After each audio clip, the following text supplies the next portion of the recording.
Halo teman-teman, jumpa lagi dengan saya Charles Yanturu di channel Pahlawan Kripto.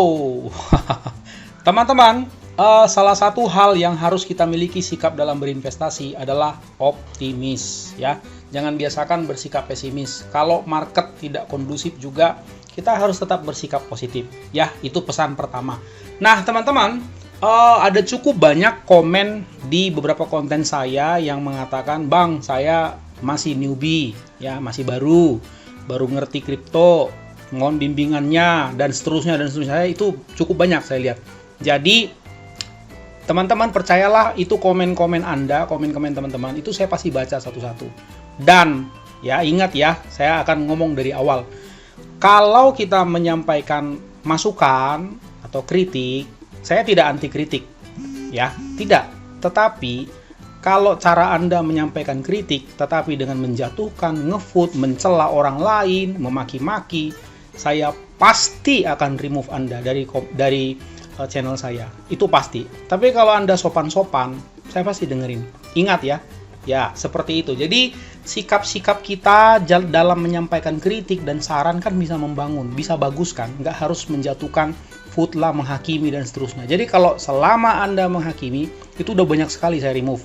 Dan ada yang bilang nggak fair ente, nggak menerima kritik dan saran. Tidak, saya tidak anti kritik kok. Tapi karena caranya nggak bagus, saya pasti hapus. Si Kenan itu bolak-balik. Kamu coba aja bikin, pasti saya hapus. Ya, oke. Nah, saya mau melayani dulu, ya, teman-teman yang masih newbie tentang masalah cryptocurrency. Kita mulai, saya pikir-pikir dari mana dulu ya. Nanti saya akan ngasih tahu tentang apa itu cryptocurrency, nggak apa-apa. Tapi saya mulai dulu dari beberapa istilah penting ya, yang menurut saya ini harus teman-teman newbie perhatikan ya, supaya ketika kita ngomong nggak blank, kira-kira begitu ya. Oke, teman-teman yang newbie, ini kita mulai dari beberapa istilah penting dulu ya. Jadi enjoy aja, saya pasti akan perhatikan keluh kesahnya sedapat mungkin ya, semaksimal mungkin ya saya layani kalau bisa. Kalau saya nggak bisa ya angkat tangan. Oke, yang pertama ya, ada istilah dalam dunia cryptocurrency itu yang namanya kriptografi. Saya coba cari di mana yang cukup lengkap, cukup banyak. Saya nemu ini di DigiNation ya. Ini ada 40 istilah dalam cryptocurrency ya. Nah, teman-teman, ada yang pertama namanya istilah kriptografi. Kriptografi itu adalah tindakan membuat atau memecahkan kode. Kriptografi digunakan untuk menjaga cryptocurrency aman. Jadi ini kira-kira singkat ceritanya bahasa programnya lah ya, sistem kriptografi seperti itu. Sampai hari ini sih yang saya tahu di blockchain, jadi nama teknologinya adalah blockchain, itu cukup aman sih dengan sistem dengan sistem algoritma kriptografi ini, cukup aman. Kemudian blockchain, istilah blockchain ini adalah teknologi yang mendasari cryptocurrency yang menjaga keamanan sistem. Jadi teman-teman, jangan samakan cryptocurrency dengan blockchain. Teknologinya itu adalah blockchain ya. Itu adalah blok-blok data, kira-kira begitu. Blok-blok data yang saling terhubung satu sama lain ya, dengan mungkin ada proof of work seperti itu ya. Nah, jadi itu terhubung satu sama lain dengan cukup banyak komputer sehingga susah untuk hacker ya, susah untuk ditembus, kira-kira seperti itu. Nah, kemudian yang ketiga, decentralized ya. Dalam cryptocurrency decentralized berarti tidak ada titik pusat jaringan. Ini maksudnya sistemnya tersebar di seluruh penjuru dunia. Beda dengan centralized ya. Centralized itu contohnya sistem perbankan sekarang ya. Itu ada otoritas yang mengaturnya secara terpusat. Seperti itu ya. Nah, tadi ini maksudnya blockchain itu teknologinya. Nah, yang memakai teknologi blockchain ini bukan hanya dunia keuangan, teman-teman. Dunia kesehatan juga ada yang pakai ya. Dunia kesehatan ada. Terus kemudian teknologi yang lain lah. Pokoknya selain keuangan. Nah, karena kebetulan khususnya dalam hal keuangan, khususnya dalam transaksi dagang, itu penggunaannya di sebelah cryptocurrency. Currency itu kan mata uang. Nah, mata uang kripto maksudnya. Jadi, khusus yang bergerak di bidang transaksi jual beli mata uang itu disebut cryptocurrency. Tapi tetap teknologinya namanya teknologi blockchain. Nah, cryptocurrency itu ada banyak. Gitu loh teman-teman, ada banyak sekali, mungkin udah puluhan ribu, ratusan ribu kali ya. Induknya mother of mother of cryptocurrency itu ya Bitcoin, itu pertama kali ya, yang sampai hari ini masih spekulasi sih siapa penemunya ya. Nah, seperti itu ya. Jadi ada Bitcoin, Ethereum, Solana, Ripple, ya macam-macam lah, banyak ya. Teman-teman bisa cek nanti di CoinMarketCap. Ini adalah currency yang memang sudah muncul ya, yang udah duluan ya, dan sudah punya market cap. Nah, bagi yang newbie, market cap itu apa, Bang? Market capitalization gitu. Kalau di saham, market capitalization itu berarti harga di pasar, harga market ya. Misalnya seperti ini nih, Bitcoin ya, 896.416.530 dikali dengan jumlah, kalau di saham beredar, kalau di sini berarti supply-nya, kira-kira begitu. Nah, hasil perkalian itu disebutlah namanya market cap, market capitalization. Oke? Paham ya teman-teman? Nah, ini adalah para pendahulu ya, para pendahulu di jajaran cryptocurrency yang senior ya. Teman-teman bisa lihat ini. Ada Bitcoin, Ethereum, Binance Coin, Solana, Tether, Cardano, Ripple, Polkadot, Dogecoin, USD Coin, Shiba Inu, Terra, dan seterusnya ya. Ada orang bermain kripto, dia bilang gini, kalau mau aman, pilih aja dari 10 market cap teratas, kamu main di situ aja. Itu sih betul-betul aja ya teman-teman, nggak ada yang salah dengan itu. Tapi ya paling teman-teman dapatnya berapa ya, paling cuma puluhan persen gitu. Contohnya coba menurut teman-teman nih, kayak Bitcoin ini udah 895 juta nih harganya per butir ya, kalau kita bisa bilang per butir ya. Per butir koinnya udah segini. Kalau mau naik 100% berarti harus 1,7 miliar nih harganya teman-teman. Nah, makin mahal koinnya, itu naiknya untuk gila-gilaan tuh makin terbatas. Ya, sama di saham juga begitu. Kalau teman-teman lihat saham BCA, Gudang Garam, itu mau terbang sampai 100% dari hari ini, wah itu takes time cukup panjang. Ya, tapi kalau teman-teman lihat misalnya saham-saham yang ringan ya, seperti contohnya Kici, ISSP ya, karena kebetulan saya orang saham ya. Itu saham-saham yang harganya masih ya di bawah 400, harga masih 300, 200, bahkan 100, itu mudah sekali mereka terbang ke 500. Nah, kalau di token, harga-harga yang murah meriah seperti itu, murah meriah melimpah itu disebut shitcoin atau koin-koin micin, itu istilahnya. Itu istilah aja sih, ya. Oke, ini kita sudah mining. Mining ini sebetulnya bahasa Inggris artinya menambang ya, sebetulnya artinya proses memvalidasi blok dengan imbalan hadiah yang juga berupa blok gitu kira-kira. Nah, yang terkenal ini mining adalah Bitcoin ya, karena memang nilainya seperti tadi 800 jutaan. Kemudian ada bear market, nah, orang sebut bearish, itu market jatuh. Contohnya seperti kemarin Buff Doge ya, langsung jegret turun ke bawah seperti itu. Nah, saya kasih contoh ya, saya kasih tunjuk gitu. Nah, ini nih. Dari sini tiba-tiba jebret, nah ini disebut bearish teman-teman. Tapi sebaliknya juga dari sini nih tiba-tiba naik, ini disebut bullish, seperti itu ya. Itu istilah ya, kita harus ingat juga. Nah, buy berarti beli ya, sell berarti jual. Kemudian ada bid ya. Kalau bid itu berarti kita jual ya. Kalau di saham dia di sebelah kanan, kalau di toko kripto dia di atas kalau tidak salah ya. Kemudian itu jual, itu beli AX ya. Itu kalau nggak salah di bawah kalau di toko kripto. Kemudian ada WD, withdraw, itu kita tarik uang ya ke tabungan kita, ke rekening bank ya, yang aman. Kemudian ada depo, ini istilah deposit penambahan dana. Kemudian low, harga terbawah atau harga batas bawah, high, harga batas atas, fall, volume atau jumlah total barang yang dijual di pasar tersebut. Penting loh teman-teman, penting bagi kita untuk melihat volume. Nah, volume itu kalau di Pocoin, ini yang di bawah ini teman-teman. Nih, yang di bawah ini ya. Nah, ini bisa kita lihat sebetulnya teman-teman. Kalau teman-teman ini nggak ada, nanti perhatikan ini ada kata indikator di sini. Ya, di Pocoin ini ada indikator seperti itu. Nah, teman-teman bisa klik ini, nanti bisa pilih indikatornya apa saja. Ya, begitu ya. Ini macam-macam indikatornya, banyak loh. Oke, coba. Kemudian chart itu adalah grafik ya, yang saya ini namanya chart. Kemudian wallet. Nah, wallet ini artinya dompet. Jadi teman-teman, kita bertransaksi di dunia cryptocurrency itu pakai dompet. Istilahnya begitu. Dompet itu kan tempat uang, bisa.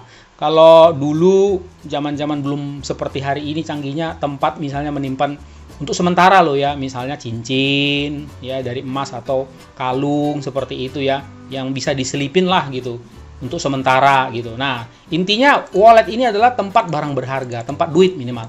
Nah, di dunia virtual wallet juga ada. Jadi kita nggak bisa mentransfer dari rekening tabungan kita langsung, teman-teman. Nggak bisa loh ya.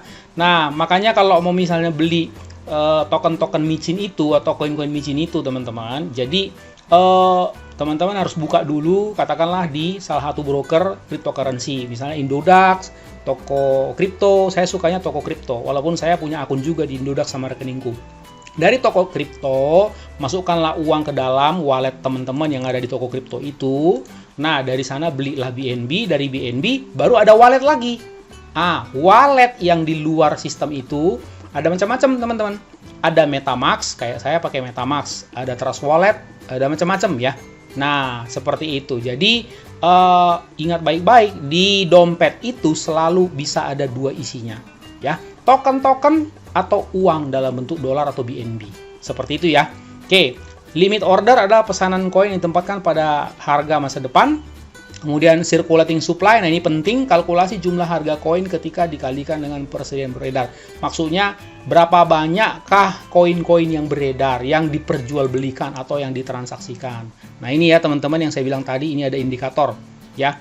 Nah kalau di sini teman-teman di CoinMarketCap kita bisa melihat nih, misalnya contoh Solana ini ya. Saya mau klik dulu nih Solana ini. Saya mendengar ini ada berita-berita bagus nih dengan Solana ini.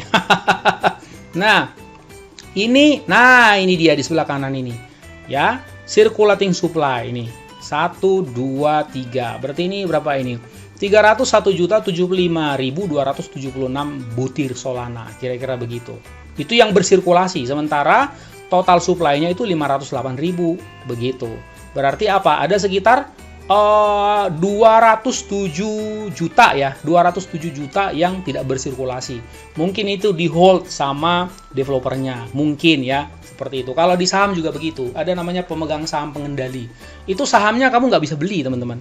Ya, nggak bisa beli. Itu yang teman-teman bisa beli, ada istilah floating ya, yang nge-floating aja gitu, yang bisa diperjualbelikan, transaksi antara pedagang, penjual dan pembeli. Ini juga sama, circulating istilahnya. Kalau di saham floating, di sini circulating.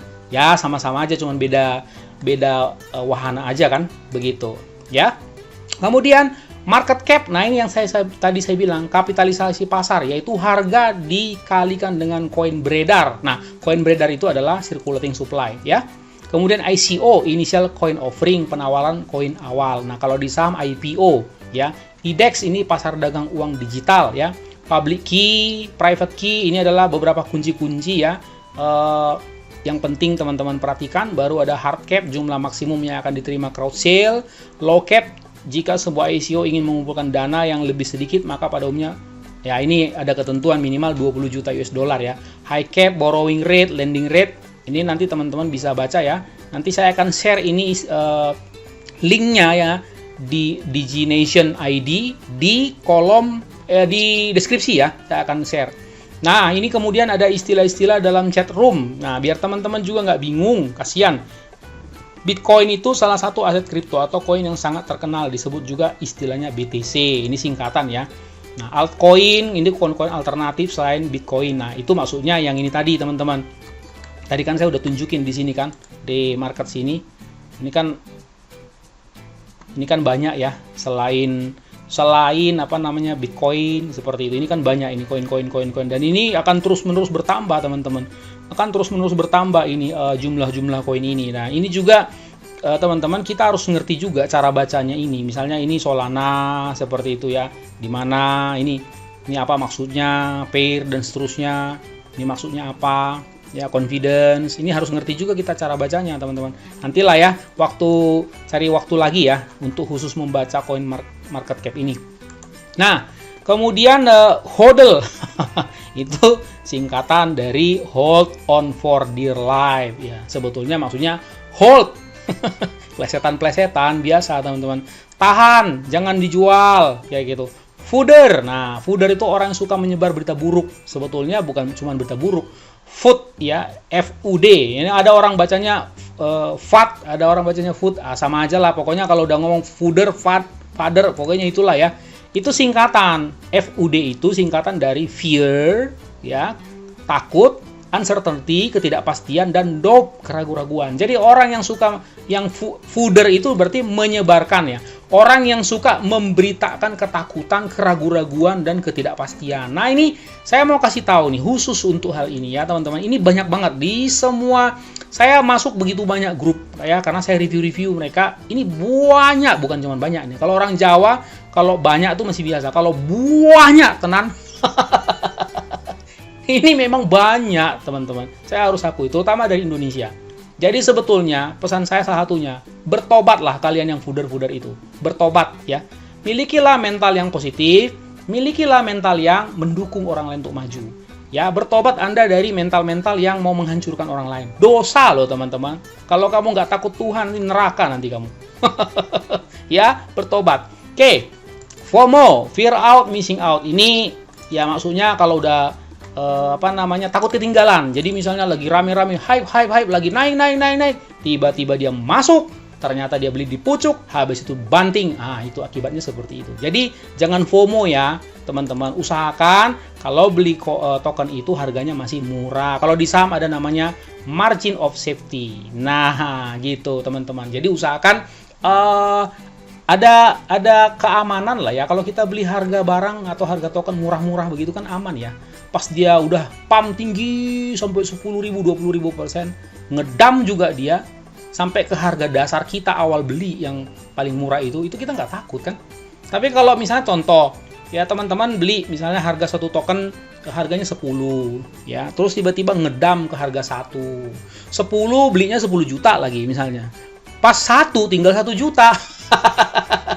Pasti teman-teman jantungan mungkin nggak bisa tidur. Kenapa? Sudah minus 90%. Tapi percayalah teman-teman, selama dia tidak rug pull, dia tidak scam, itu token teman-teman nggak akan hilang. Coba, bagaimana caranya supaya hilang? Harganya harus 0. Betul nggak? Kan? Ya kan? Berapa value, berapa nilai sebuah investasi teman-teman di token itu? Yaitu sejumlah harga dikali jumlah token, bukan? Nah, kalau jumlah token teman-teman katakan 1 juta, ya harganya teman-teman beli 1, berarti 1 juta. Tiba-tiba 0,000001. Loh, ada nggak harganya token teman-teman? Masih ada sebetulnya, 0,00007 misalnya seperti itu. Masih ada, tapi kalau harganya udah 0 banget, ya itu. Kalau orang Medan bilang selamat malam. Ya, tapi teman-teman bisa lihat bukan? Developer yang baik, dia kalau melihat dam gila-gilaan, dia akan tahan harganya. Dengan cara, dia buyback. Itu satu. Yang kedua, dia burn. Jadi, langkah untuk buyback dan burn itu sebetulnya adalah langkah yang baik. Patut diapresiasi, teman-teman. Itu adalah cara developer untuk mencegah dam gila-gilaan. Itulah tindak tanduk atau kelakuan dari whales. Seperti itu. Jadi, mereka udah tahu whales akan ada. Nggak bisa dibatasi kan, siapa yang mau beli tokennya. Tapi dia antisipasi. Ketika whales keluar, dia udah siapkan dana untuk nahan di bawah. Kira-kira begitu ya. Jadi kalau kalian mau lihat developernya bagus nggak ya. Developer itu kalau di saham teman-teman, ownernya gitu kira-kira. Yang punya duit ya, yang punya project, yang punya perusahaan gitu. Harus ada kasnya, makanya dibilang LP. Jadi LP itu artinya liquidity pool. Uang kas perusahaan itu, developer itu ada nggak gitu loh. Nah jadi lain kali kalau teman-teman mau lihat suatu token, lihatlah ini LP-nya ya. Nih, ya teman-teman di sini nih, ini Dogecoin nih, saya masih nongkrong di sini. Nah ini saya biruin nih. Perhatikan, ini harus agak tebel ya. Kalau ininya juga mepet-mepet, hati-hati.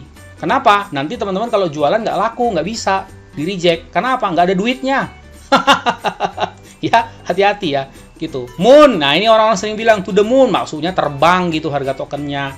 Ya, ada istilah pump and dump. Pump itu pompa, ya. Dump itu sama seperti truk ya. Kalau pump itu berarti naik, kalau dump itu berarti bongkar muatan itu. Ya, pom-pom, pam-pam. Ini istilah untuk mengajak orang untuk beli ya, di kompor-komporin teman-teman ya, diprovokasi. Ayo beli. Hati-hati teman-teman. Kalau orang sering pom-pom, kemungkinan dia udah beli dari awal. Ketika teman-teman beli, ternyata dia udah beli di bawah, habis itu dia keluar. Hati-hati ya. Janganlah seperti itu. Ya, hati-hati, pokoknya intinya hati-hati. Oke, teman-teman, ini dulu ya beberapa istilah. Nanti sekali lagi saya akan share link ini. Teman-teman tolong dibaca bagi teman-temanku yang newbie-newbie supaya nggak tersesat, salah jalan, ditipu orang dan kawan-kawan kabur. Nanti kasihan lah kamu. Oke, teman-teman, itu aja ya. Jangan lupa, orang sabar, cuannya besar, holder is winner, dan see you at the top.